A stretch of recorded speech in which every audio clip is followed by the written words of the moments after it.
All right. Hello. Good afternoon. Okay. Good afternoon, everyone. I am starting a bit late. My apologies. Okay, so I would like to get feedback from you, right? Um, my name is Mary Beth Chima. I am the convener and the founder of the group Parenting Through Mentorship. Okay, and welcome to our Hangouts, our Thursday live Hangouts. All right, so yes, I said I would like to get feedback, right? If a better time, like if we can look for a better time for this session, right? In the past, during COVID-19, we would have this class at 2 p.m., this session at 2 p.m. And then when school resumed, because I have to pick my kid at 2 p.m., I moved it to 3 p.m. But each for the past 2 weeks, it's been a bit 2 3 weeks. It's been a bit difficult to make 3 o'clock exactly because there's usually a lot of traffic on the way back from school, and so sometimes we get in a bit early, a bit late, and it makes us late. I say 5 10 minutes sometimes, as it is the case today. All right, so my apologies. Okay, that I'm starting a bit late, and this is the reason. So I would like to get feedback if it is okay for us to move this class, say, to 7 p.m. on Thursday. Do you think that works? 7 p.m. on Thursday. Do you think that works? If it works, then say so I know that it's something that we can do. So good afternoon once more and welcome to this live broadcast. So today we said we're going to be talking about how we can eliminate fear-based parenting and so our children to take control, right? We say a lot, although some parents don't like to think of it that way, right? They think it's out of love or it's out of safety. But if you stop and think about it like seriously, you will find out that most of it is actually because we are afraid. We're afraid of being seen as weak parents, right? We're afraid of being seen as weak parents, We're afraid of so many things. And because of all of these fears that we have, what happens is we end up, limiting our children. We end up avoiding risk, right? We avoid them taking risk, right? So if you're here with me, I would like to know that you're here with me. I don't know. I can't see anyone joining. I can't see the names of those who are here. I can see there's some people here with me, but I can see their names. So if you're here, just say hello so that we know you're watching us, you're with us, and let me know where you're watching from. All right? So great. So as I was saying, sometimes we think that the reason why we don't allow our children to take risk is because we love them so much. We want them to be safe and all that. But if you go back and you look deep down, okay, if you go back and you look deep down, most times it is coming from a place of fear. Right, I wrote a post the other day and I said, no, it's a different emotion. It's an emotion that is different from love. Usually it's the emotion of fear. It is fear that actually makes us avoid having our children take certain risk. It is fear of so many things that actually stops us from letting our children go and explore and discover, fail, rise up again, and all that. But hey, if you really want to do your children a favor, hi Raji Aminat. Okay, welcome. It's good to have you here. All right, so if you really would like to do your children a favor in the long run, then it is important that you allow them take some risk, especially when they are still with you. Allow them take some risk. Allow them go out there. Allow them explore, and only then would you know if your children have actually become grounded. Then you know how to help them and support them. Okay? The certain kind of attachment in the attachment theory, it says it is. We are supposed to allow our children. Okay, in attachment, right? While our children are attached to us, we're supposed to allow them go out there, right? We're supposed to allow them believe that we trust them to go out there, explore, discover the world, and that they are certain, they are sure that when they come back to us, they will have us right there waiting to embrace them and receive them back without judging them, no matter what the outcome of their exploration or their going out. Okay, so when they know they can go out and they can come back and be sure that they have safe hands to come back to, that's the kind of attachment that we want to have with our children, but not one that we are so afraid that they will fail. We're so afraid of allowing them explore so that we actually stifle them or we actually cocoon them because we are afraid of the outcome of their going out. Okay? Now, I've heard people say, yeah, I've heard people say that children will come around, right? I've heard people say that.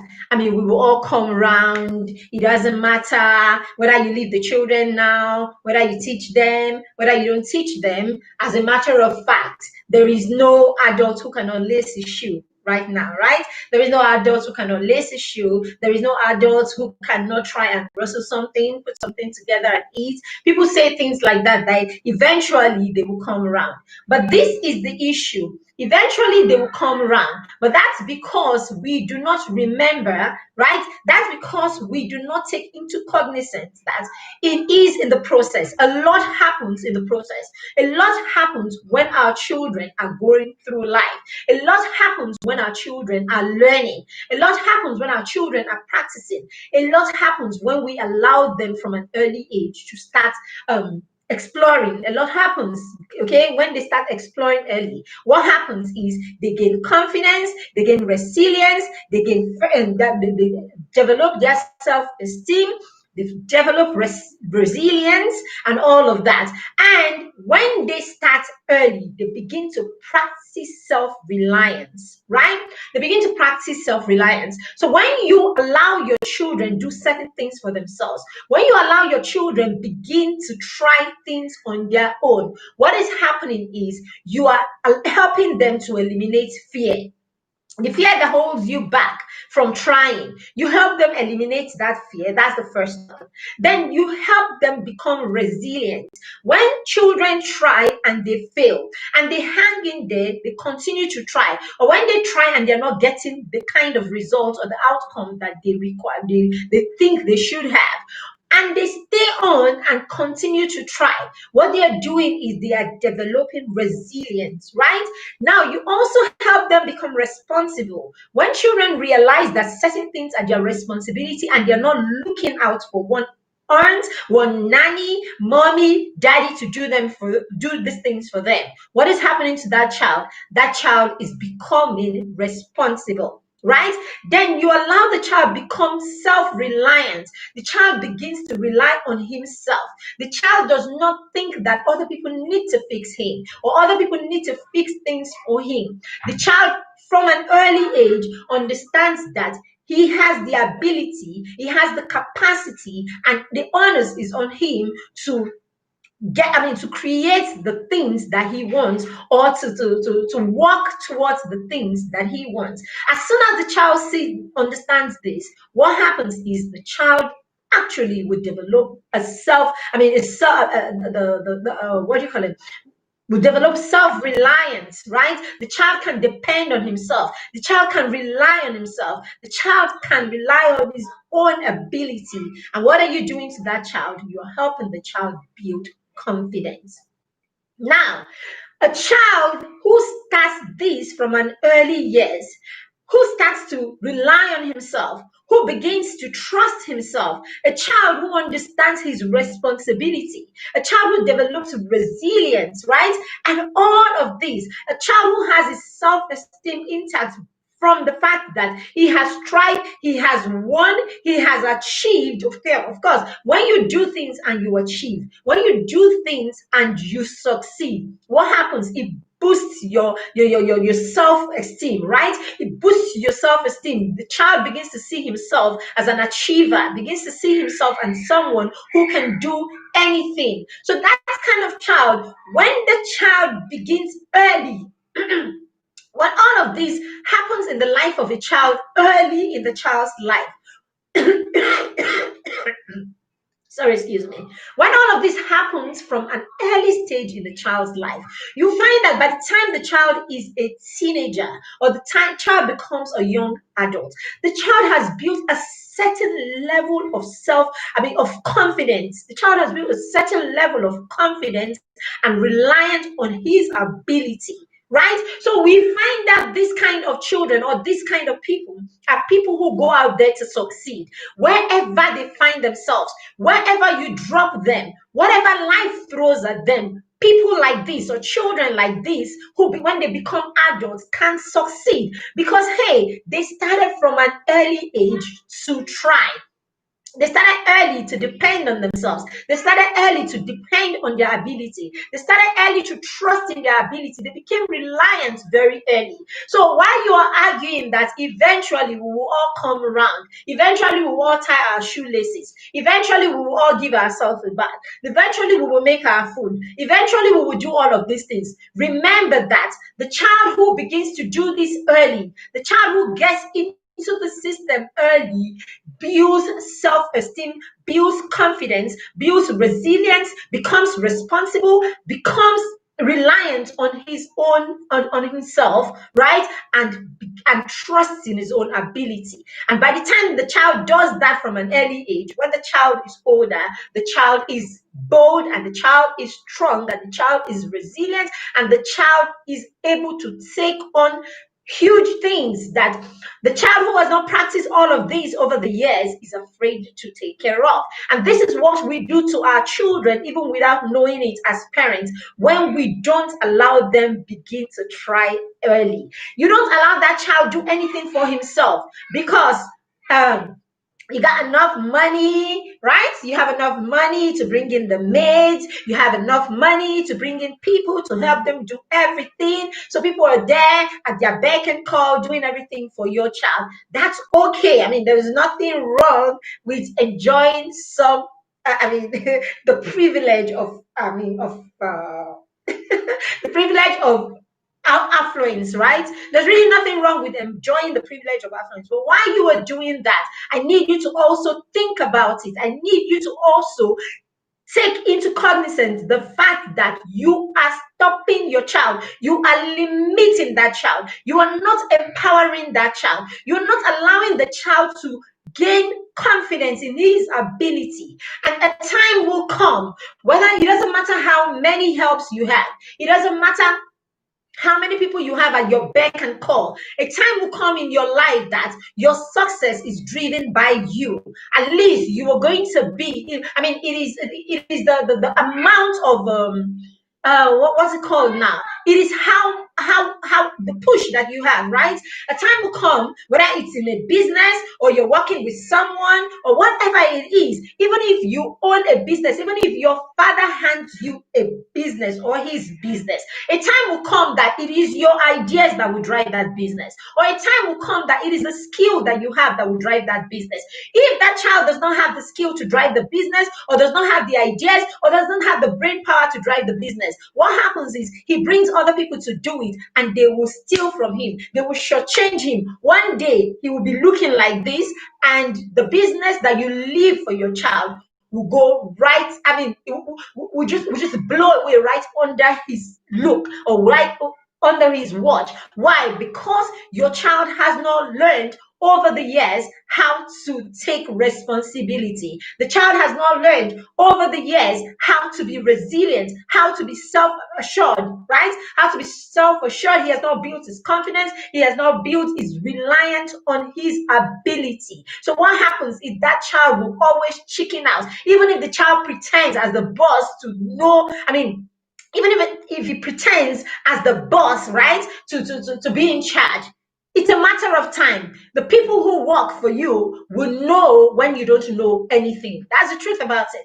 The experts who work for you will actually respect you more. The experts who work for us will actually respect us more, and they will be more loyal, right? They respect you more, they're more loyal, and then they give their best when you know that you know when they know that you are not a novice, right? When they know you're not a novice, when they know that you are strong and you have the words fail me this afternoon. When they know that you are strong and they know you know what you are doing, when they know that you on your own are power, you are a force on your own. So when people work with you, when experts come to work with you, okay, and they know that you on your own are a force to reckon with, you find that you get the best from them. So yes, I'm talking to that parents today that feels like because you have all the affluence that you need, because you have the money that you need, because you are in course, do not empower that child. If you don't empower that child, you will sit down there, or while you are away, other people will enjoy the fruits of your labor simply because you have not empowered your child to be in charge. So yes, children will come around, people will come around and tie their shoelaces, they will come around and probably cook their meals, no matter how tasteless it is. They will come around and give themselves a bath. They will come around and push themselves at some point. But hey, the child who does that from an early age and the adult who begins to do that at a late age can never be the same. They are not able to take the same kind of business decisions. They are not able to start the same kind of new businesses. They're not able to push themselves the same way. They're not able to achieve the same thing. They're not able to hang in there when things are not going well. They're not able to hang in there because, hey, the child that has tried and has failed and has tried and has failed many times and has risen up again and again understands that failure is not a permanent thing. You fall and you rise, you fall and you rise. A child that has not practiced and has not known this over the years, he falls and he feels that is the end of the world. He falls and he thinks he cannot stand up again. Why is this? Because you have not empowered your child enough to try. It is in trying that they fail and they rise. So when you are afraid as a parent for your child to fail, when you are afraid as a parent for your child to try, when you are afraid for your child to take risk, what you're doing to that child, you're telling the child that it is easy. Life is easy. People will fix things for you all the time.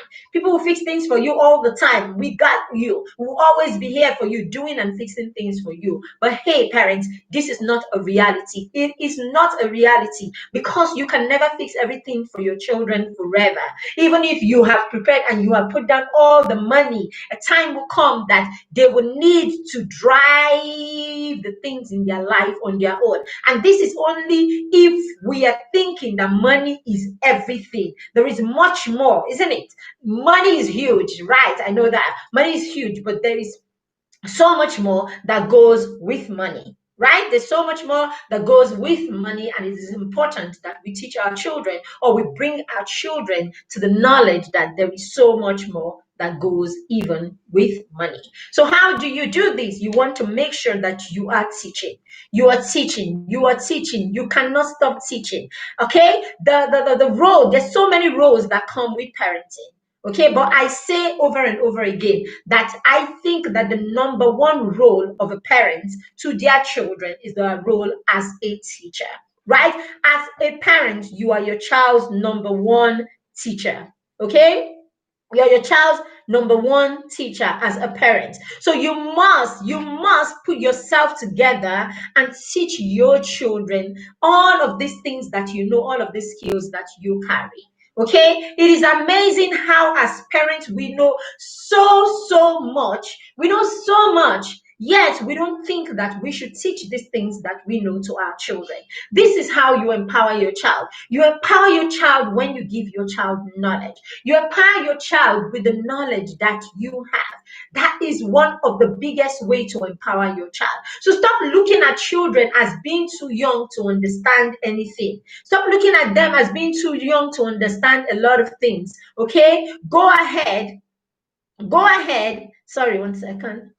Go ahead and teach your children as if they understand everything that you're teaching them. You will be shocked that they do. Sometimes there are things that I say to my 5-year-old. Okay, I say certain things to her in our conversations. And in saying those things to her in those conversations, I mean, it's just a conversation, or something comes up and she asks a question, or something is showing, or we see something somewhere, and I just give an explanation that at the time may seem to be too much for her to understand. But hey, that is the explanation for what it is. I try to tone it down as much as possible, but I don't tone it down by changing the name or changing taking off the vocabulary that comes with that situation. No, I would explain a thing with the right vocabulary. I will explain the thing with the right terminologies, right? I will explain it with the right terminology. And for me, I will just give the explanation without thinking that she will cram these things. And then 2, 3 days later, or I mean, a while later, something comes up around this area, or her brother is asking the same question, or something happens.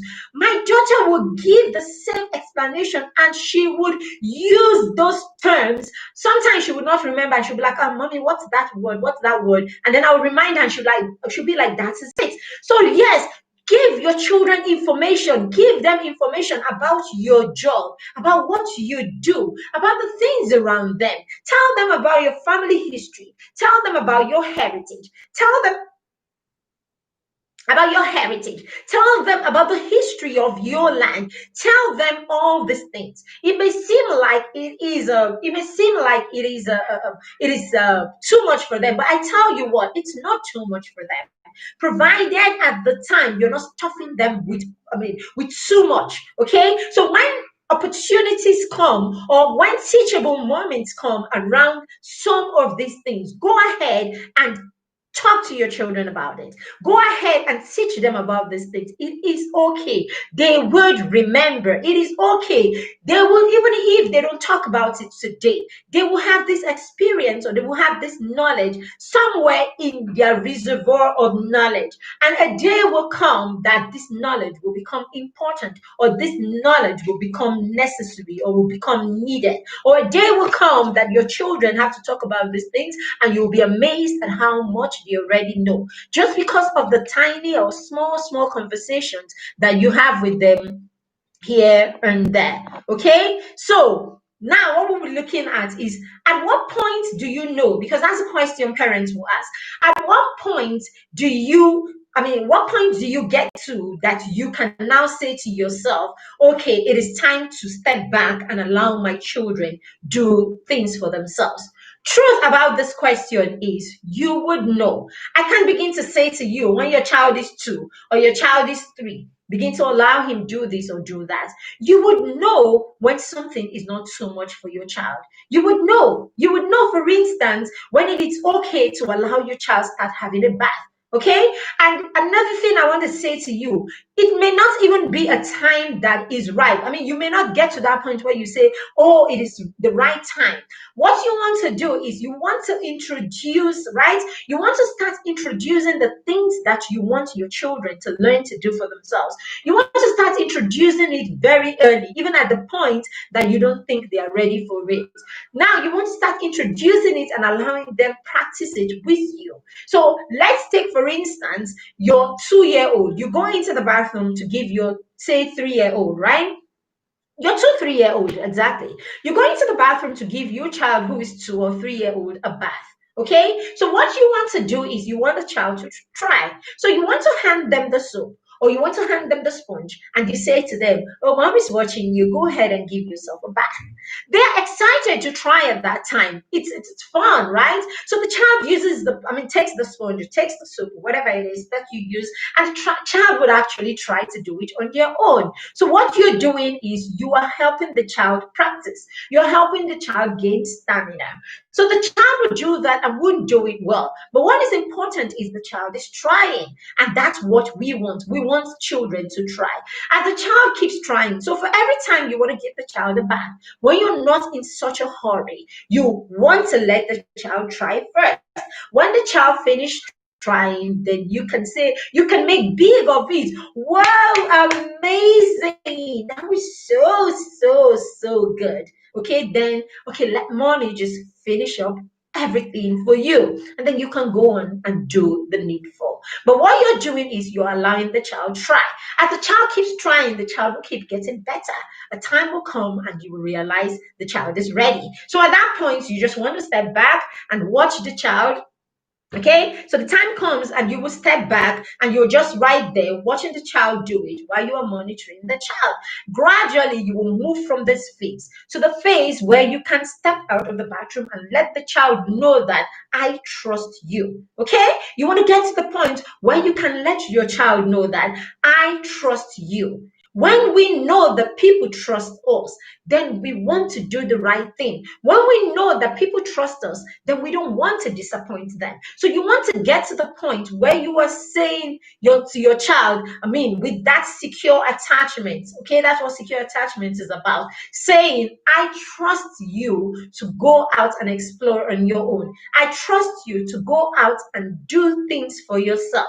Okay, and even if you fail, I will be here to welcome you. Even if you fail, I will be here not to judge you, but to guide you and ensure that you try again. Okay, so you want to do that. So that is how. So if you ask me, if you're one of those asking the question very early age, you want to start having them try progress.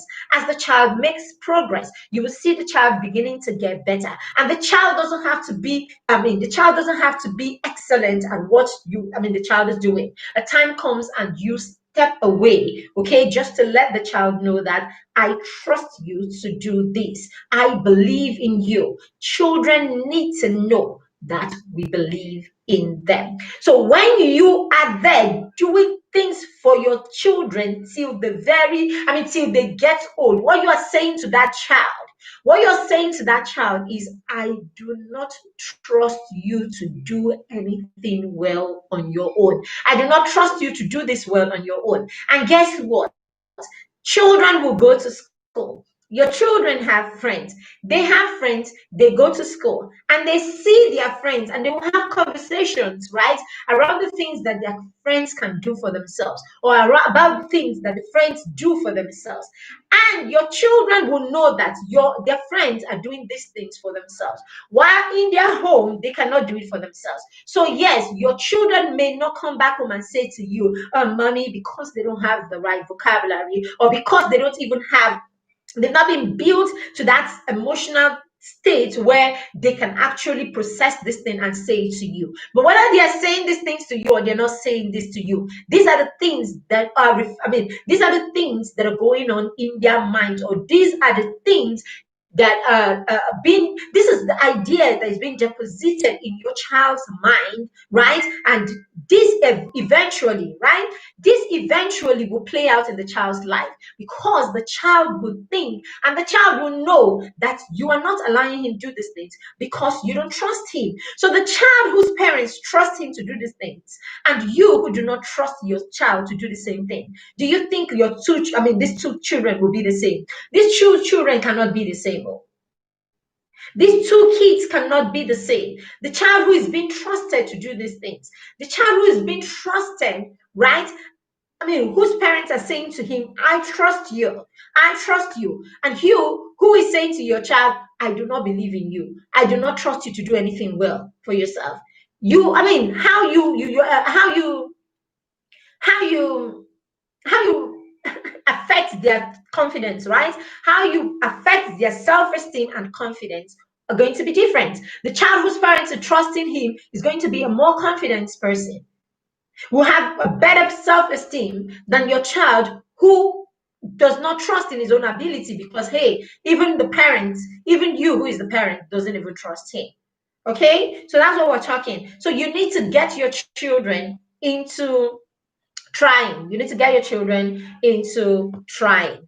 All right, so I will talk about 5 things now, right? This is not supposed to be a very long class, so we're going to go jump right into 5 things that or 5 areas. I say over and over again, when I come here to speak, right? When I speak, I speak from my experiences, and what I share with you are basically my I speak from my experiences, and what I share with you are basically my experiences. Okay, so I do not come here to tell you stories that I have read, or things that I've read on Google and all of that. What I try to do is I attend interest as I do, right? I read a lot of books. I do a lot of situation. I try them in my home, right? And what I come to share a lot of times is the things that I have tried, and based on my outcomes, parents, when we have not amazing.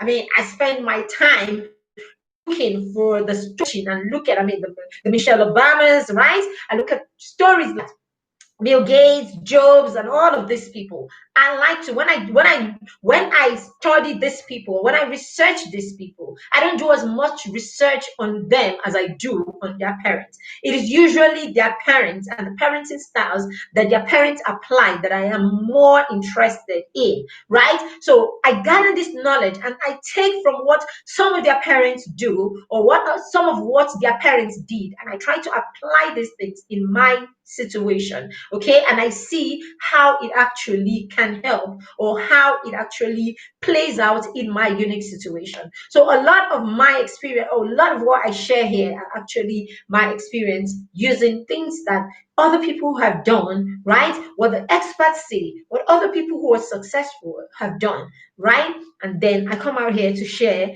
with you from my experiences. Okay, so let's look at 5 ways or 5 times or five ways that we can empower our children at different levels or different stages in their life. Okay, so first thing first in empowering your children and eliminating fear in your parenting is you want to create systems.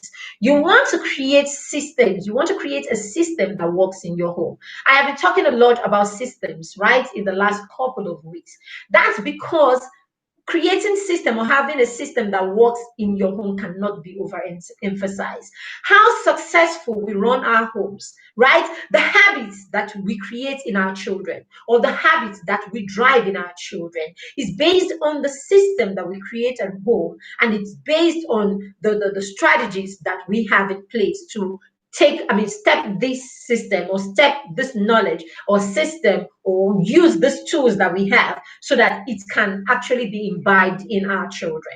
Okay, so creating structures in your home or creating systems that work in your home is the first thing you want to do in empowering your children. Okay, that's the first thing you want to do in empowering your children. Now, how do you create systems? You want to create plans in your home. You want to create a plan, you want to create a schedule, you want to create plans, you want to create schedule, you want to create plans for different areas of their lives. You create plans for different areas of their lives. Okay, you want to teach life skills and you want to create a plan that will enable you to teach these life skills. Okay, so you want to do all of these things if you are going to be able to empower your children. Okay, so that brings us right. It brings us right to what I mean to the fact that you need tools for this to happen. You need tools for you to create the systems or the structures in your home. I have been talking about our templates, our 10 templates, okay? 10 templates that we have that you can use to create structures in your home. And these templates, I mean, they come for very little, for as little as 1,500 naira. And it is they're in e-copies, right? It is a pack, and that pack is a these templates, when you get these templates, just looking at the templates alone will give you an idea. Just looking at the templates will give you an idea as to what plans you can create in your home and how to put structures in your home.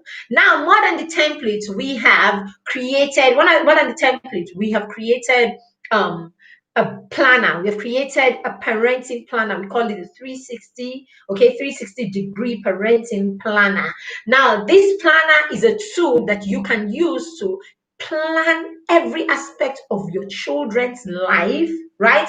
Plan every different aspect of your children's life, right? And this planner spans from when your children are infants up to when they are young adults. The planner is a beautiful book, right? It's a beautiful planner, and you can just get that planner. It's up to you. You can decide to get that planner, one for each of your kids. Okay, this is how I look at it. I'm going to get of course, I'm going to get that's my own planner, right? I'm going to get my own planner and I will get one for each of the kids, and I'm going to go ahead and plan for different phases of their life. So at some point, I am learning or I am reading something that has to do with my preteen, right? Or has to do with when preteen, right? My preteen girl. My daughter is just 5 years old. So I'll go right there to that period or that phase in her life, and I will put down what it is that I have learned about preteens right now, even while she is 5, because I would like to use that, or I want to use that to teach, or I want to apply that in my parenting her as a preteen. So I'll put it right there in her planner.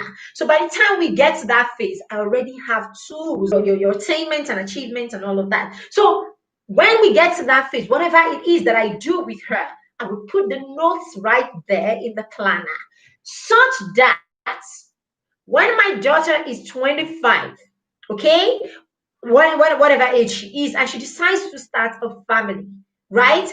At some point, I can actually hand her the planner that I had and I had used for 18 or 20 years of her life. I can hand her that planner so that it becomes a reference material for her in her parenting journey. You see what I'm saying? Even if that's not the case, at least she can actually have a document that tells her how much we put into, how much, I'm not talking monetary value now, that tells her how much we put into our parenting when we were parenting her. That way, your child knows that they can do less for their own children. So this is not just a planner, it is a legacy. It's a legacy document and everything. So it is an amazing, amazing tool, and you don't want that planner to pass you. You want to get that planner. We'll have it on Amazon too for people who are outside Nigeria. You can get paperback wherever you are. We'll let you know. But hey, we're going to be launching that planner in 2 days' time. Okay. Apart from the planner, we also have a journal. The journal is a 1 year is a 1 year tool where you can journal, the different aspects of your child's education, right? When I say that, that's because for me, education goes beyond the classroom. So for me, or for us, education is about their spiritual life, it's about their spiritual life, it's about their academics, it's about their habits that we're habits training, it's about leadership, it's about their skills and interests, right? It's about their skills and interests, and it's about their home and self-management skill. Okay, so all of these makes up what education is for us in my family. So in that journal, the journal allows you a list of all the skills that you can actually pick one after the other. We have goals for every month that you can have, right? You can create those goals for every month, okay? And then you set your goals. You and the kids will set the goals, and then you begin to record per day what you're doing with the children. It doesn't have to be just you. When the lesson teacher comes and he works with your children, he can go ahead and record right there in the academic part what it is that he did with the child for that day. That's where you're making steps, daily steps towards your parenting. Towards reaching the goal that you create at the beginning of the year for your children for that year. Okay, so you're doing that, you're documenting it. You have something to go back to and evaluate yourself. You have something to go back and look at and then make amends or change or adjust, and all of that. Parenting is not something that we should do without any deep thoughts. Parenting is not one of those things that you do anyhow. Parenting is something that you want to put your heart and your mind to. And you need tools that will allow you do this without you breaking your head. So when you have these tools in place and you work on them, right, you will find out that it takes away the overwhelm, right? It takes away the stress because you have made plans and you have tools to help you achieve these plans. And you will find out that if you do this year, you will realize, and you have not been doing this in the past, if you do this year, you will realize that your parenting journey cannot be the same. And this is the fact. Okay. So yes, so you want to create systems. That's why I said the first thing you want to do is you want to create systems. The other thing you want to do is you want to allow your children have a voice. Okay, allow your children have a voice. Yes, It is very important that your children lots. We shun them a lot, okay, under the excuse that they talk. A child is supposed. I mean, you know what a child should be saying and what a child should not be saying, right? Now, yes, I'm not saying that we should allow children talk anyhow, but how if our children, I mean, how our children talk depends on the values that we have and we have stepped down to them. It depends on how we talk as parents, okay? So you can be a parent who talks loosely and you expect your children not to do the same. You can be a parent who is constantly criticizing other people and you don't want your child to butt in when you're having some of those conversations. You can be a parent who says all kinds of things in front of your children and you don't expect them to regurgitate what you say, even at the point where you're having a conversation with your friend or with your husband. So most of the times, how our children speak or what our children say is dependent on how we speak or what we say around them. Okay, but apart from that one, where the child is saying the things that are out of place, probably because they are regurgitating the same things that you have said, or they're talking about certain things the way you talk about those things. Apart from them, when the child is trying to express himself, please, parents, allow your children express themselves. When you allow your children express themselves, you know the kind of things that they can say, and then you can correct them nicely and kindly afterwards. Like, for example, today, my daughter and I, my 5-year-old and I, were going to school to pick her brother from school. And then she came out in her slippers, the slippers that she wears at home. And I'm like, okay, you can wear those. We're going to school and you can wear those with me. And she said, why can't I wear them, mom? And I'm like, it's not I mean, there's a way we should dress for every occasion, and this is not appropriate for the occasion. And she said to me, "But I am comfortable in it and I like it." She said, "I'm comfortable in it and I like it." You know. But then again, I looked at her and I'm like, "But mommy, look at it. I mean, do you really think this is good enough for you to wear to school?" And she said, "Yes." So I let her. So I let her wear it. I allow her to wear it with me. And I said to her, the only thing is you're probably not going to come out with me in those. Or I mean, if you're comfortable with it, if you're comfortable in those shoes and you don't look nice in them, don't you think that will make you look like someone who doesn't know what you're doing? And then she came out of the car, she came out of the house with me, got out, and then she turned and she said to me, "Okay, mommy, I think I'll just run and change them." So she went right back and she changed them. Why? Because I reasoned with her. I made her understand why what she's wearing may not be appropriate, right? I reasoned out with her. And at that point, I was able to impact her reasoning. Okay, I was able to impact the part of her brain that reasons. And then she was able to reason and say to herself, you know something? Okay, mom is right. Okay, so you want to do that. You want to do that with your children. Okay, now the other one is okay. So my daughter greets certain people and she goes, "Hello," and they are like, you should say good afternoon or good evening and all of that, not hello. Okay. So she says to me one day, "Mommy, is there anything wrong with saying hello to people?"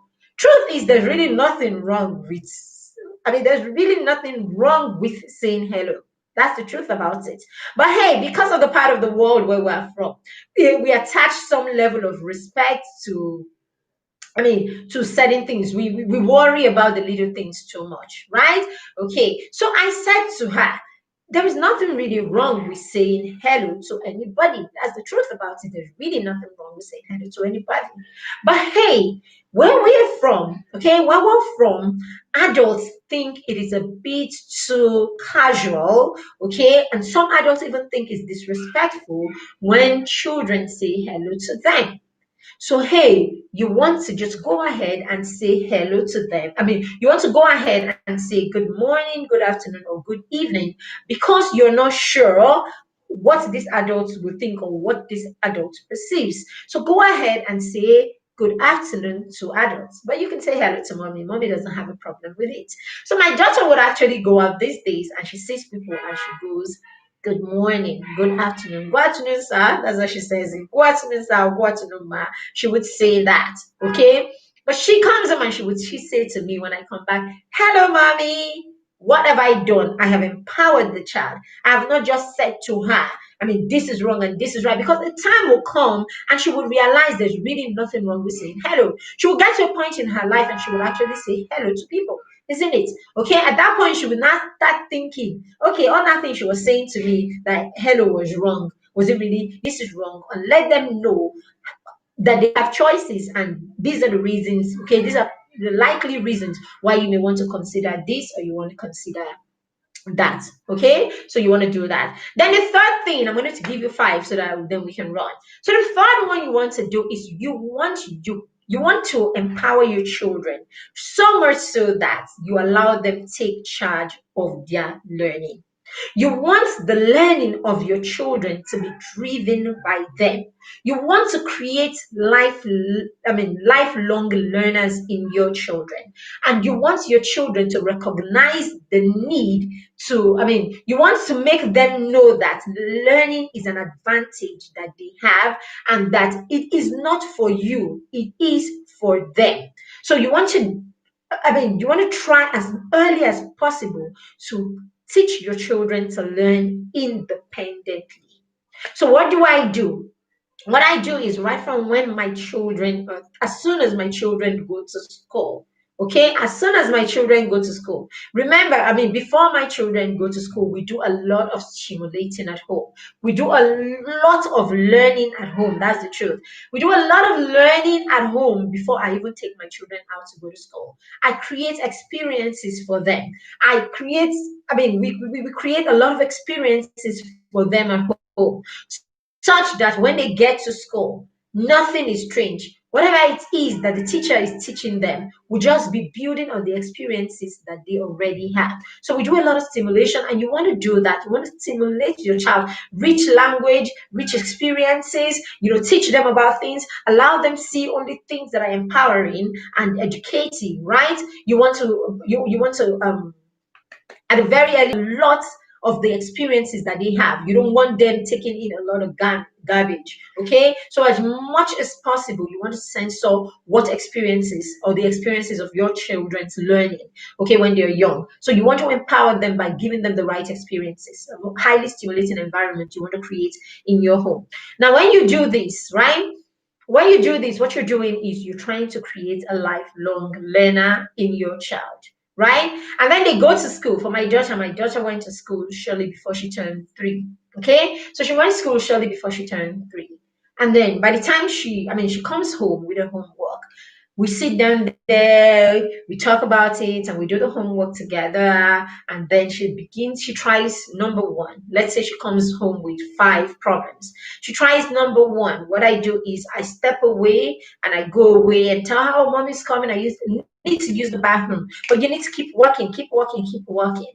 So a lot of times I will come back and she's on number 3. She would have done number 2, or probably would have done number 3 also, and she's done it right, or she's done it wrongly. And I'm like, oh, you want to look at that again, look at it again, and talk about it a bit, and then she corrects herself. And then, so what I'm doing is I'm actually helping the child gain self-reliance, to become reliant on herself. I'm teaching the child to trust in her own ability. I'm teaching the child to work independently. And hey, I am doing this to a 3-year-old. Okay? By the time my children are 5, I do not butt into their homework. 5. By the time my children are 5, you come in, and because we have systems at home where it is time to do your homework, there's a time for homework. Okay, there's time for homework in our schedule. You know what your schedule says you should do at this time. There's time for homework, there's time for this, there's time for that. So they know when it is time for homework. So you go to your bag, you grab your book, you go to the place. We have a particular position. We have a particular position where homework takes place. So you go right there, you drop it right there, or where the children work rather. You go right there, you drop it there, and then you sit down to wait. You do your work on your own. And then when you're done, if you have any challenge, you call mommy, or you call any of us who is there, and we would explain to you. Okay? Apart from that, when the work is done, we come back and we look at it. I explain it to you if you've done anything wrong, and I give you a chance to self-correct. After correction, if you get it wrong or right, I don't even look at it again. You take it back to your teacher like that, because it is okay to fail and it is okay to pass. It is okay to do well and it is okay not to do well, because it is only when you don't do well that you will try again. And then, hey, if you have tried to explain and you don't get it, it simply means that your teacher probably needs to teach again. Okay? It is only after they go back to their teachers and then they come back and they don't understand it that I will sit down there and do. But a lot, it hardly ever happened that after the first time they come with their work, they don't get it, they go back and, it hardly happened that they don't get the concept afterwards. But hey, the plan behind it is that children are allowed to try. And in trying, they are allowed to fail. And in failing, they are allowed to try again. When they do this, they gain stamina and they become self reliant. So, what are you doing? You are empowering the child when you allow the child go through this process. Okay? More than that, I even do this for exams. Okay? More than that, I do this for exams. So for exams, before now we don't even prepare for exams anymore per se, like back-to-back preparation per se for your school exams, right? We don't do that anymore because all through the school term, we are reading. All through the school term, we're working on what is happening in school. So there isn't a special preparation for exams where you have to stay up and read and read and read. No, no, no, no. We don't do that anymore because that's not what life is about. Life does not give you dates and say prepare for this. It doesn't. Okay, so they need to understand that life will throw anything at you at all times. So at every point you should be able to take on what it is that your teacher is teaching you in school. So if your teacher brings on a question from what she's taught you should be able to take it on at any point in your life. Okay, at any point during the course of the term. All right, so that's it. And all that. Okay, so basically I was saying, what was I saying about exams even?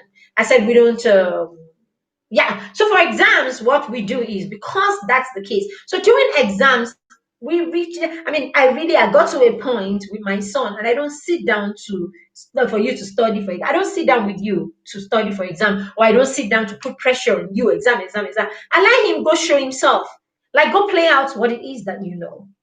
So the kids go, if you come back and, I'll be there to prompt you. Oh, I hope you're prepared for the exams. I hope you've read for the exam. That should be enough for you to go back and look at what it is that you need to do if you have not looked at it and all of that and all of that. After that, I let them go do their thing. So they come back from their exams. I've said it many times. Exams are not a big thing for us in my home. They're not that huge for us. That's the truth. They're not that huge for us. So when I go for my son's parent-teacher conference, PTC, after the exams, I just sit down right there. The results comes and I'm looking at it and I hand it to him and I'm like, are you good with it?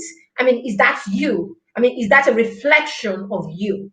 And a lot of times, it's the high percent, 90 percentiles, and hundreds and all that. And even for the times that he doesn't do well, or the times that he fails in his subject particularly, I turn to him and I say, you need help or whatever. Why do you think? Why do you think you arrived at this and all that? And he tells you, "Oh, I didn't do. I didn't. I really don't like French, and I don't understand it, and things like that." I'm like, "Is there any way we can help you? Is there anything you think we can do to help you?" Okay, so no, I am not. We are not those parents that our children come and then they didn't, we say you do not pass your exams, it's punishment. And it's wrong, parents. No, it is so wrong. You cannot sit down there and punish your children up and down for not passing. What you're supposed to do is you're supposed to take that as a feedback and use that to help your child. Children should not go and write exams. Children should not go and do exams because they are afraid that if they don't pass, you kill them. So no, when your children say something like that, I am dead, my father will kill me. It's wrong. Your children should not get to the point where they are so afraid that you will kill them. And that's why they want to do the things that they want to do. We want lifelong learners. We want people who do things because they know. We want children who do things because they know that they need to do the right thing. We want children who do things for themselves because they understand that they need to be the best versions of themselves. We need children who are lifelong learners, not just children who are pleasers and just want to please us as parents. So they are not enjoying learning, or they are not, they're not into it.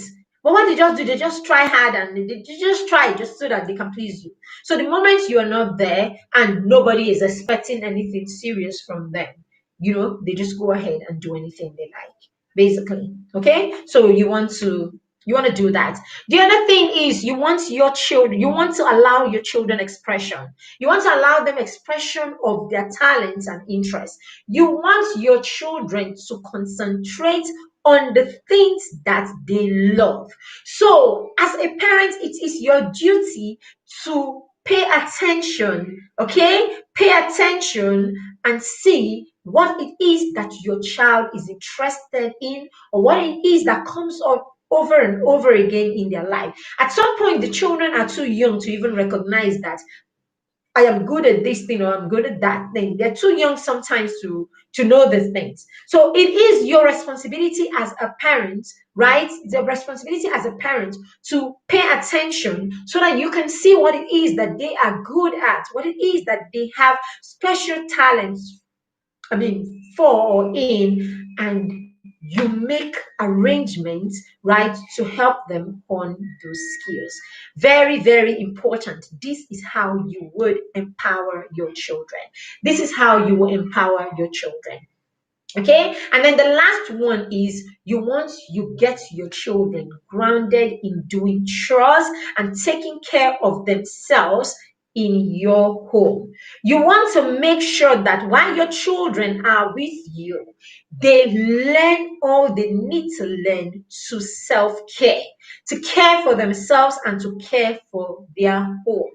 This is very, very important. Okay, life skills. You want to make sure that you ground as many life skills into your children before they become teenagers while they are with you. You want to do that. So recently, okay, I was out a couple of weeks ago.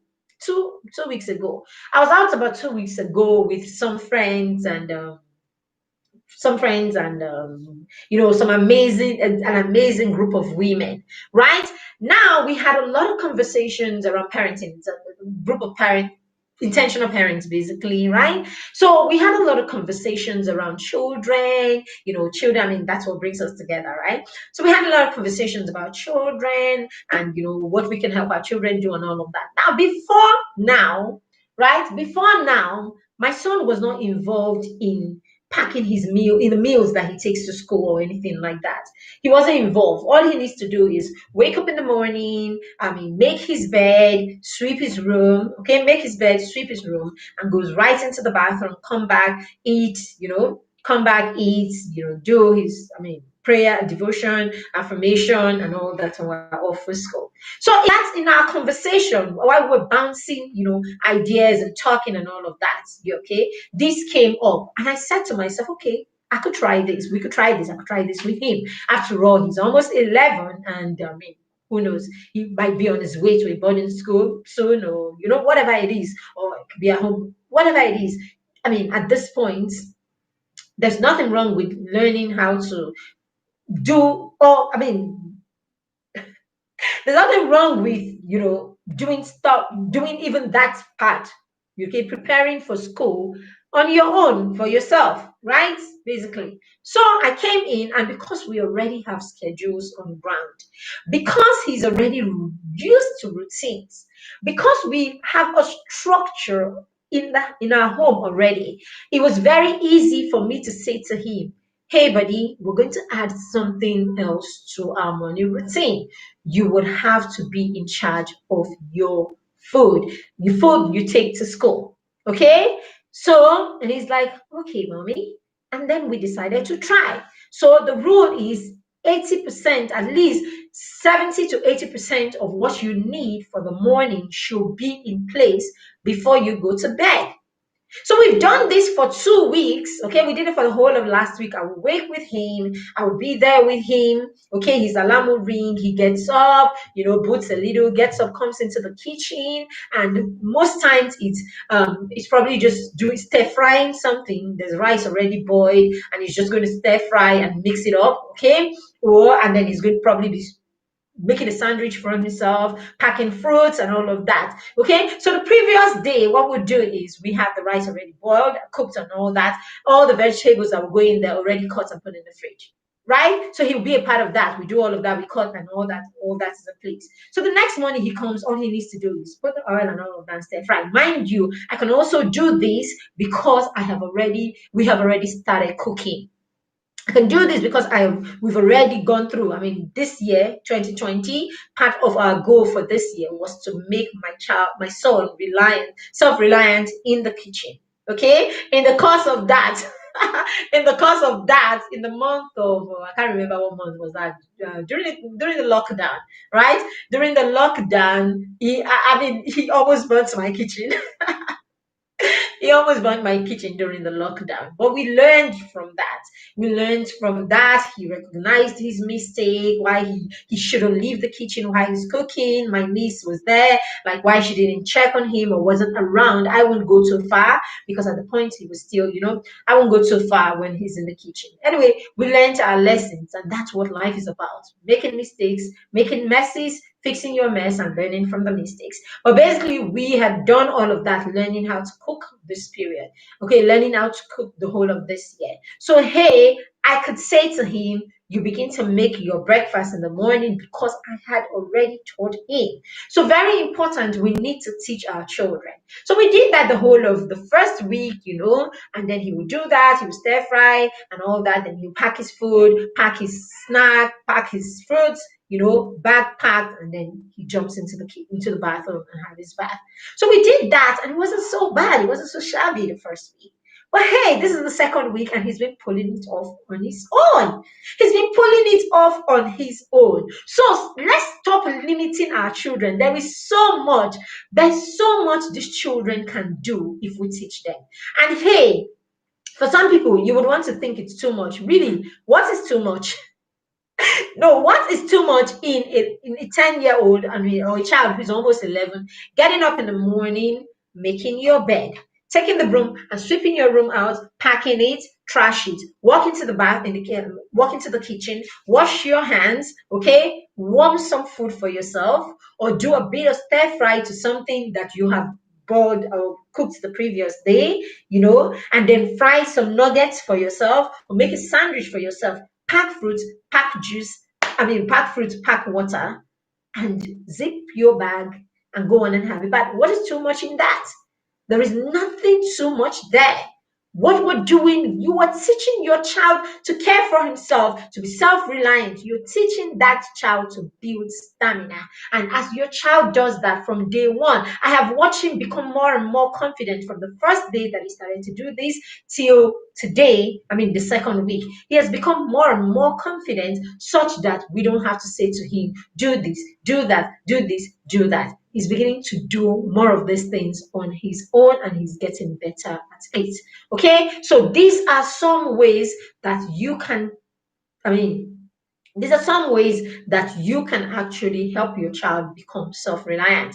That way you can eliminate the fear that, oh, if he goes into the kitchen, oil will burn him. Be around to watch him so that oil does not burn him. You can eliminate the fact that, oh, if I don't sit down there, if I don't bring lesson teacher, if I don't do whatever, if I don't stress, he will not pass his exams. It is okay to pass sometimes. It's okay to fail so that he understands what failure means. Okay, and if you have the right structures and you have the right structure, you have the right systems at home where your child has had to learn or had to study throughout the school year or throughout the term, then you won't be afraid that your child will fail just because. Okay, you won't be afraid that your child will fail, and you won't be scampering around 2 days or one day to an exam just because you don't want your child to fail. Okay, now you will be willing to let your child go out and explore, and you will not be shaking every time your children want to go out to play. Oh, they will fall, they will do this, they will do that. I was talking about the gathering that I had with the my friends and women in the last couple of weeks. It was amazing how we sat down there as mothers, and we were having conversations, and the kids were playing. I did not see any mother restless at any point. Hey, is this safe? Is it? No, no, no. I didn't. No, we didn't. When you are confident in your parenting, when you're confident in your parenting, you will know that at every point, all you need to do is check on the children and say to them, are you okay? And when you're okay, you step back and you relax, especially when they're not so young, when they're preteens, right? Especially when they're I mean, when they're preteens and they're teenagers, you would just peep in and just be sure that they're okay. And then you go back to what you're doing. Why? Because you have empowered them enough to know how to make the right choices, what is right, what is wrong per time. And so you're not fidgeting and jumping around up and down because you are scared that your children are not sensible enough, or because you're scared that your children are not good enough to make decisions or to take care of themselves. Okay? And then this also goes to when they even become teenagers or they go out as young adults. Some of us cannot even rest. We are constantly, there's nothing wrong with praying or wrong with praying for your children and all that. But some of us don't do it from a place of the love of God, okay? And just to be there as covering for our children. We do it from a place of fear. We fear so much that it is back to back and be in this prayer house, be there, just because we are afraid that because our children are away from us, something would happen to them and we need to pray so hard.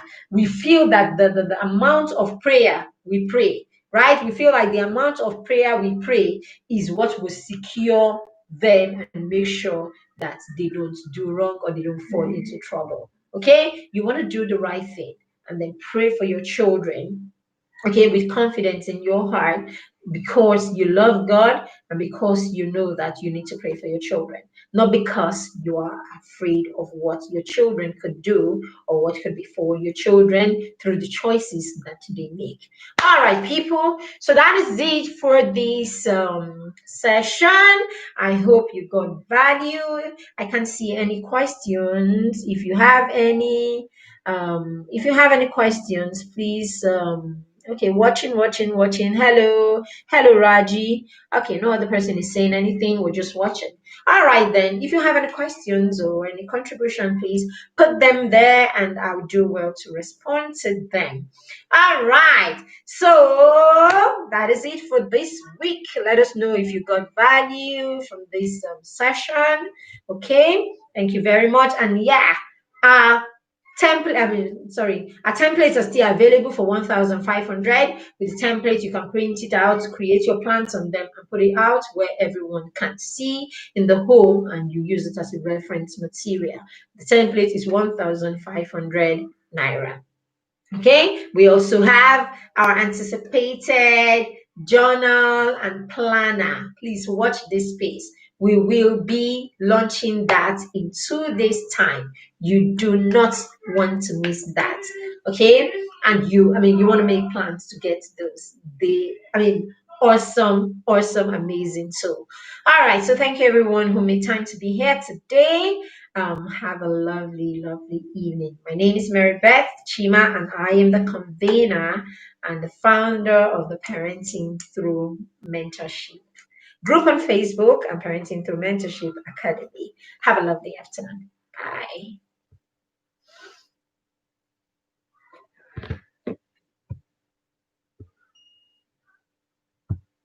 All right.